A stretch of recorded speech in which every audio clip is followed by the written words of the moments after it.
Warm greetings to you, dear Zoltán. Thank you very much. And to the viewers and listeners, we want to say that this is a public sexology consultation. It will be sexual therapy. And why did we decide this way? Zoltán. For me, there are a few reasons. First, there's a big performance or a big reveal. And besides that, I want to heal because I'm a porn addict. I also have erectile dysfunction and I want to help others as well. So those are my three reasons. All right. Thank you. So this is how it will go down. We should also mention to the viewers and listeners that we don't know each other. So there were 2 phone calls between us when we discussed all of this, and also on Facebook. We might have liked a couple of posts, something like that, yes. And you posted 1 or 2 of my articles on your website before, right, about the topic of erectile dysfunction. Yes, and that's it. But the fact that this is from Fairfield, who it was posted for men. Good. And by the way, I don't know anything specific. So I don't even know how old you are, nor do I know what your problem is. So this sexual therapy starts from complete zero, from nothing. Let this be clear to everyone. Okay. Yes. And now we'll dive right in. I will do it exactly the same way as when I do this, privately. You will all hear and see exactly that, and you will get what you would normally get. Okay? No. I have a question. How old are you? I'm turning 50. Good. And now I'm listening to see how I can help. Well, to be honest, I have 3 issues. With porn, I also have erectile dysfunction, so my penis isn't completely hard. I watch porn regularly, so that's about once a day for me. And now you see, I am a believer, and the brothers have prayed for me. So at this moment, I feel the strength within me since the prayers. And I also pointed this out that related to this, since I can resist the temptation. But I don't know how long it will last, because this isn't the first time they've prayed for me. And until now, I've always relapsed. So I guess these are the 3 issues: porn addiction, erectile dysfunction, and premature ejaculation. Which issue did the believers pray for you about? Porn addiction. So don't watch that, or don't masturbate to that, or both. Both. I know that both. Okay, all right. At what age did these problems start? I can only say it in passing. But I really started watching porn when I was a teenager. It wasn't an addiction then. Oh, but let's say masturbation. I remember started so early that I didn't even have any ejaculation yet, but I was already masturbating 5 times a day. So it was really early. Under the age of 10, let's say. Well, let's say around 10 years old. Not under. I see. And do you remember how it all started? My cousin introduced me to it. Ha ha ha ha ha ha ha. So in that sense, he showed me a little something. He was older than us. And then I tried it out, and I really liked it, and I got really hooked on it. I mean, watching porn films? No. Because back then there weren't any porn films, or they were very hard to access. Let's add that. Let's say during the socialism era. That's right.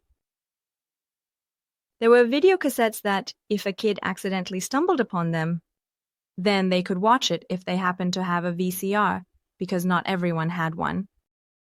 Yes, exactly. Then came the regime change, and that's when porn magazines, videos, and everything flooded in here. And from then on, I could watch too. And even with married life, even though I got along well sexually with my ex, there were still times when I couldn't fall asleep because I hadn't watched a porn film. So life had all a strong impact. Its effects. Until you watched it or until you finished. while you were masturbating during the film? The latter. I was watching the film and I didn't finish while I was masturbating. Yes, this happened here. Good. I'm going to ask a lot about these expressions again because it's important for me to see if this is just a masturbation addiction or just a porn addiction or both together. It's usually together, but not always. Good. Was there a time when you masturbated without watching any content at all? Just recently it happened like that during a semi-hard erection in the early morning, but otherwise it hasn't happened in a long time. You know, since we mentioned that it was hard to access adult films back in the day, what did you usually look at? They usually mention picture magazines. I think there was a porn magazine with that name afterwards. I remember that because ever since the internet came along, I've been looking at Playbolt, and it wasn't a porn magazine, but it had a lot of erotic pictures in it. But there was once Sissy Ketch, which had a blue cover with a woman in a bathing suit, for example. Now she's old enough to be a singer. Yes, I know who Cece Ketch is. I said that for the viewer's sake. Yeah, good, all right. Okay. So instead of the fact that at the time it was very difficult to access any kind of art depicting a naked woman, to images, videos, etc., they managed to solve this back then with films. Yes, and well, I also have a vivid imagination, or a bit of a writer's flair, and I used my imagination to get myself aroused. Good. Now, since we're talking about porn addiction, using your own imagination isn't a problem. Yeah, good. In fact, that's good too. But now let's look at how artificially stimulating desire affects you and how it ruins your sex life. When did you feel that what you were doing wasn't right? Well, let's say I felt guilty from the very beginning. At that time, I wasn't a believer, and I don't know why, but I could really feel that it wasn't right. But how?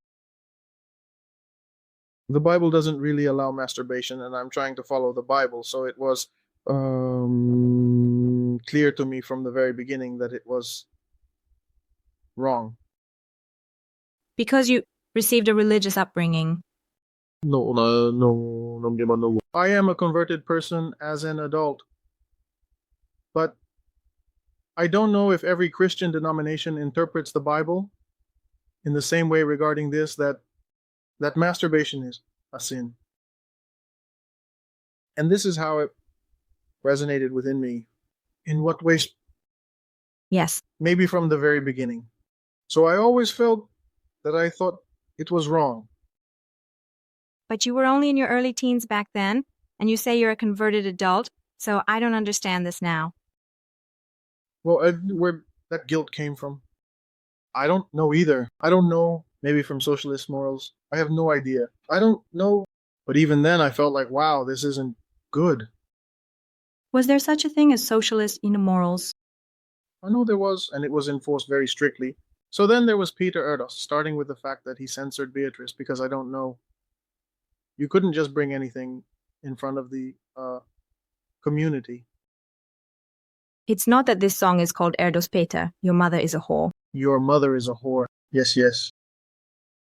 Tell us a bit about socialist morals so that younger viewers and listeners can understand what we're talking about, because we know, but let them know too.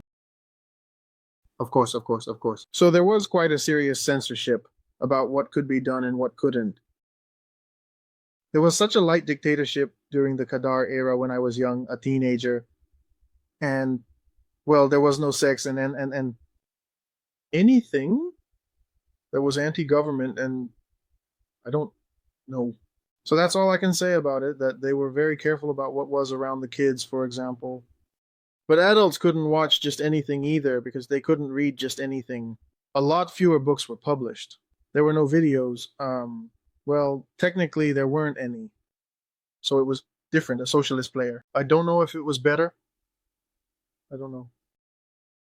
Okay, that's why I thought it was important to clarify this, so we don't attribute everything to religious upbringing. Okay, so I hear a lot of reports where someone feels guilt or emotional turmoil about their own sexuality, especially regarding the initial steps in the process of self-discovery in masturbation. And let's not always attribute this to religion. I really don't want that. Okay. Of course, I was only talking about myself, but it wasn't always like that for me either, because I mean, when I started, I wasn't always confident. Now, I actually know about something like this. For example, a friend of mine who feels guilty because he has a wife, and he basically satisfies his sexual desires by watching porn, which brings him pleasure instead of with his wife. So he feels guilty for that reason. Very good. I also thought it was important to emphasize this because many people are put off by religion because they think that if they become believers, they will have to deal with extra guilt and spiritual awakening. Even though, on average, in a normal relationship, it's not that good if someone masturbates rather than having sex with their partner. To touch sexually. I'm really glad you added that. I wouldn't want anything to become a scapegoat from nothing at all, so I consider moderation to be important. So this reasonable middle ground,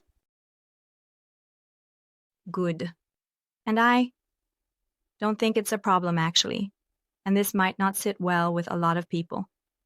If someone masturbates or watches porn. But the problem is when they do it without moderation. I say that it's good, and if a person can still control this.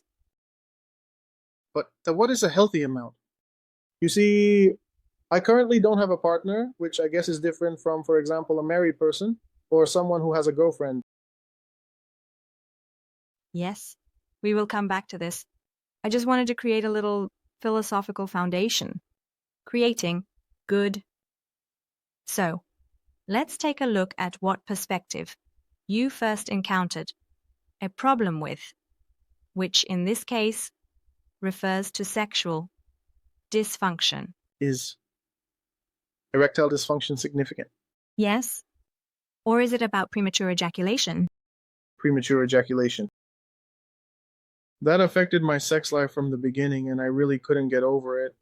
So I had a healthy sex life with my partner, my ex-wife, and I still haven't been able to help with that to this day.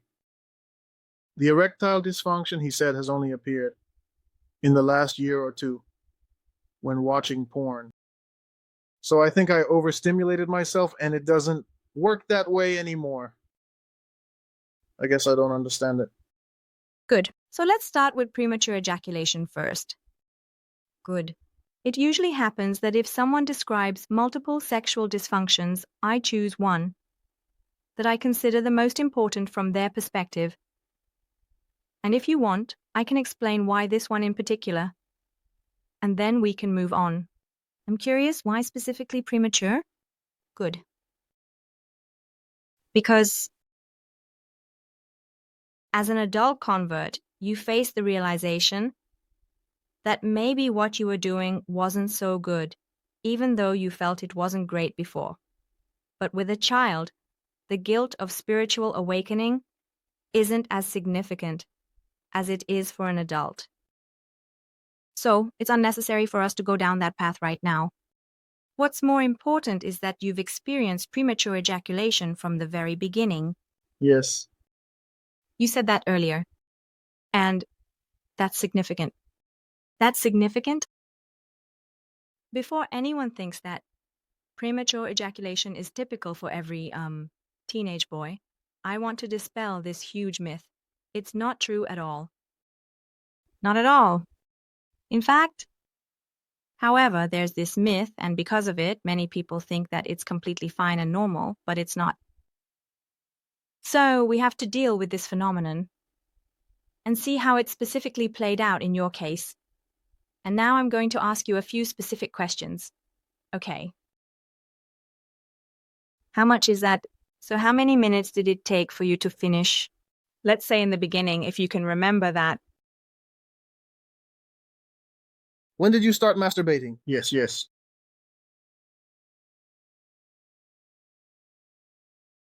Well, I don't know, a few minutes. At that time, I read a book that said you should at least last 5 minutes so that it wouldn't cause problems later during sexual intercourse. And I practiced that. Well, it was always shorter than 5 minutes. Okay. And at what age did your first sexual encounter happen? Well, you see, that's a very interesting question because I was 26 years old when I had my first real serious sexual relationship. So while I was deciding from the terrible Gabor, So let's not look at the first serious sexual relationship, but rather the first petting. First kiss. wait, I think I was 8 years old for my first kiss. So around 14. So did your story stop at the kiss? Yes, yes, yes. All right. First petting. That was good, but later. This is about that. I said I was 20 years old. No, no, not 20 years old. I think I was 20. Yes, with my girlfriend at that time. So you had a girlfriend at 20. Yep. Yes, yes, yes. So tell me about this relationship because it seems this was your first serious relationship. Well, in a sexual sense, yes, absolutely. But what would you call the one at 14? She was the very first girl I dated, but I came in, we couldn't even kiss. It lasted maybe a week because I don't know, I just wanted to try it out. Why was he dating a girl? What it's like to date someone. I think that's it. After that, there was nothing for 3 years. Then there was another short relationship, like kissing, and I left the kissing guy again. And then after that, when I was 20 years old, the sister of an acquaintance, also a woman, the sister of a woman acquaintance. We were on vacation together, my brother, this acquaintance, the sister, and I, in a group of four, and that's where I met this girl. And then there. In the evenings, the other one thought I was asleep, and we were trying to figure out how this all worked. And it was good. So was that petting? That was petting. That was petting. I didn't penetrate. Good. Did you experience that you climaxed quickly here? No. That's very interesting. Tell me a bit more about it.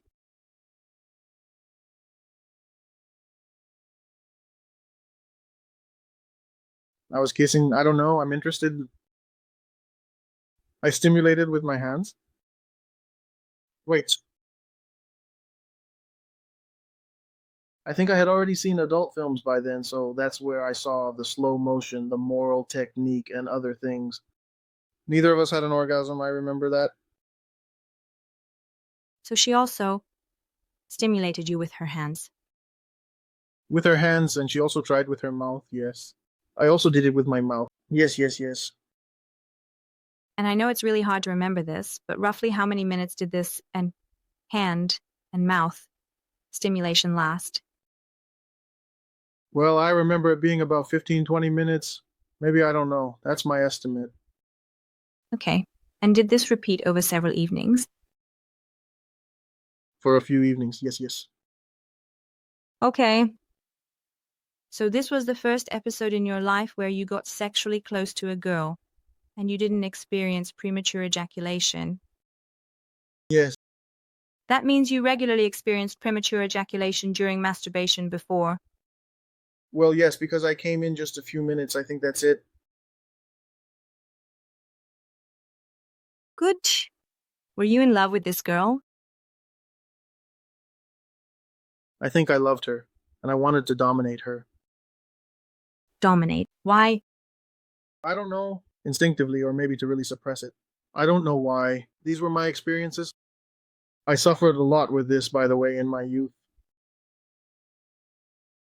Did you suffer because of this even before? Or just then. So I wanted to go so fast. For me, the biggest lesson was to learn to be patient with a woman so that I wouldn't pressure myself right away. The path to being patient took me through a lot of painful failures. So I had my attempts, and since I was impatient, I don't know what else. I kept running into regular failures. I don't understand what happened because you were impatient.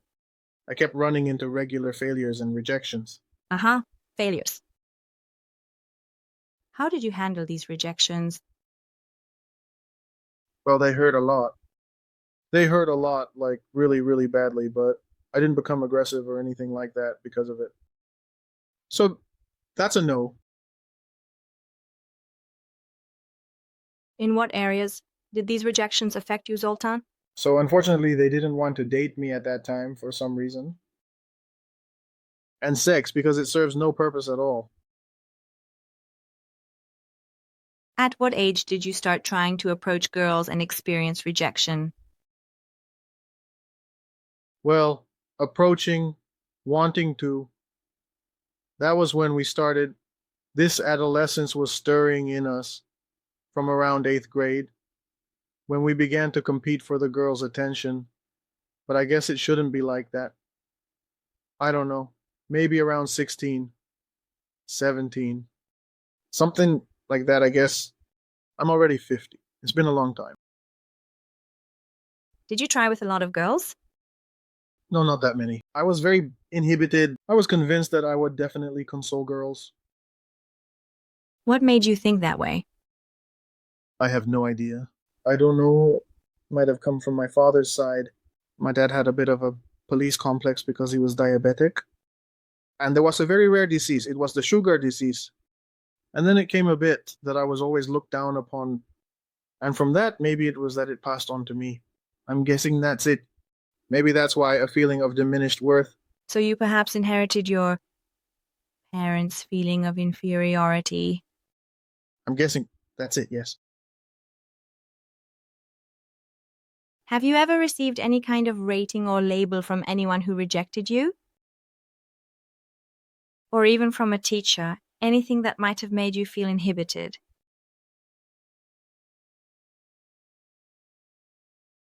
Well, I don't really remember anything like that. I would say my dad was a perfectionist. He rarely praised us, but he wasn't a bad person. He loved us very much.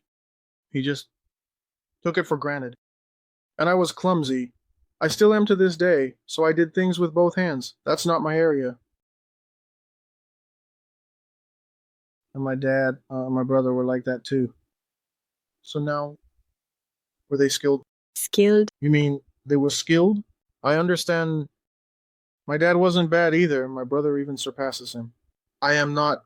I'm more of an intellectual type compared to them, and, well, my dad couldn't really handle that. Uh, and how did your mom relate to you? She somehow encouraged me more, but I think that when she encouraged me, I never felt the strength in it. Like she actually believed in me. Like, try it, but make sure you do it. I don't know what. I said I would go into an intellectual career, but he never held them accountable, never followed up on anything like that, and it just went away. By the way, I don't necessarily regret that it turned out this way. It just happened like this. But my mom, okay, was positive in this regard. She encouraged me more. She was more positive, but it seems that her opinion didn't carry as much weight as your dad's. I think we can say that, yes. Yes. And since your brother also indeed set some kind of standard, you couldn't really measure up to either your dad or your brother. Yes, yes, yes. And I remember that I really loved my grandmother because she was a very nice, simple, down to earth woman. She was like that too, and she appreciated that. So, like, I was just wandering around, not knowing why I'm not good. So, did you feel like the odd one out in the family? Maybe a little, yeah.